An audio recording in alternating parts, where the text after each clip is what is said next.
একেদিনে ভাৰতত 500 বিপণী মুকলি কৰি গিনিছ বুক অব ৰেকৰ্ডত নাম অন্তৰ্ভুক্ত কৰাৰ দিশে গতি কৰিছে এমআই মোবাইল প্ৰতিষ্ঠানটোৱে। দেশৰ বিভিন্ন প্ৰান্তৰ লগতে ডিব্ৰুগড়তো মোবাইল প্ৰতিষ্ঠানটোৰ এক্সক্লুচিভ বিপণী আজি আনুষ্ঠানিকভাৱে মুকলি কৰে। ডিব্ৰুগড় চহৰৰ এইচ ৰোডত মুকলি কৰা এই বিপণীখনত শেহতীয়াকৈ ভাৰতত মুকলি কৰা এমআই কোম্পানীৰ সকলো ধৰণৰ মোবাইলৰ লগতে এমআই টিভি আৰু বিভিন্ন ধৰণৰ এছেসৰিজ উপলব্ধ হ'ব বুলি প্ৰতিষ্ঠানটোৰ কৰ্তৃপক্ষই সংবাদ মাধ্যমৰ আগত কয়।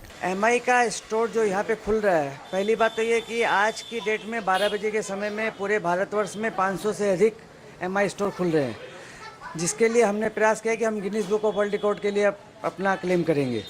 तो अगर ये संपूर्ण हो जाता तो शायद एक हफ्ते के भीतर हमें पता चल जाएगा, तो गिनीज बुक में शामिल होने वाला ये एक स्टोर होगा। डिब्रूगढ़ में अपनी तरीका का पहला स्टोर है एमआई का, जहाँ पे एमआई के सारे प्रोडक्ट एक ही रूफ के नीचे आपको मिल जाएंगे। सर्विस से लेके जो भी आपको इशू है उसके में आपको सहायता इसमें मिलेगी। हालांकि मोबाइल का, टीवी का सर्विस सेंटर यहाँ पे है अलग अलग दोनों चीज़ों का।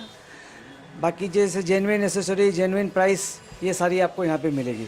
एक्सक्लूसिव स्टोर है, इसलिए सारे प्रोडक्ट जो भी भारत में लॉन्च होंगे एमआई के, वो सारे आपको एक ही छत के नीचे यहाँ पे मिल जाएंगे। অন্যহাতে সমগ্ৰ ভাৰতবৰ্ষত এমআই প্ৰতিষ্ঠানৰ 500 বিপণী একেদিনে দিনৰ 12 বজাত একে সময়তে মুকলি কৰি গিনিছ বুক অব ৱৰ্ল্ড ৰেকৰ্ডত নাম অন্তৰ্ভুক্ত কৰাৰ বাবে প্ৰক্ৰিয়া সম্পন্ন হৈছে।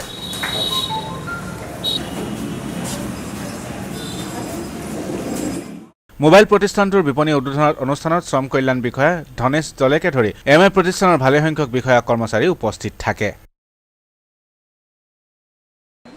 এমআইটো ডিব্ৰুগড়ত মই শ্ব'ৰুম দেখা নাই, কাৰণে আজি তেওঁলোকৰ সন্মুখত অফিচিয়েলি অলপ মই কল কৰাৰ কাৰণে মই আহি বহুত ভাল লাগিল।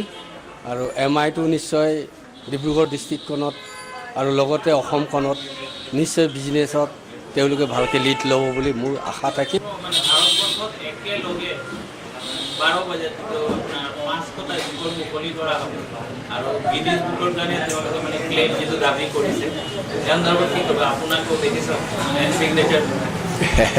থেংক ইউ, কাৰণ এই বিজনেছ পাৰপাছত ময়ো খুব বেলেগ অভিজ্ঞতা নাই, তথাপিতো নিশ্চয় ইয়াত বহুতখিনি গুৰুত্ব আছে, ইম্পৰ্টেঞ্চ আছে।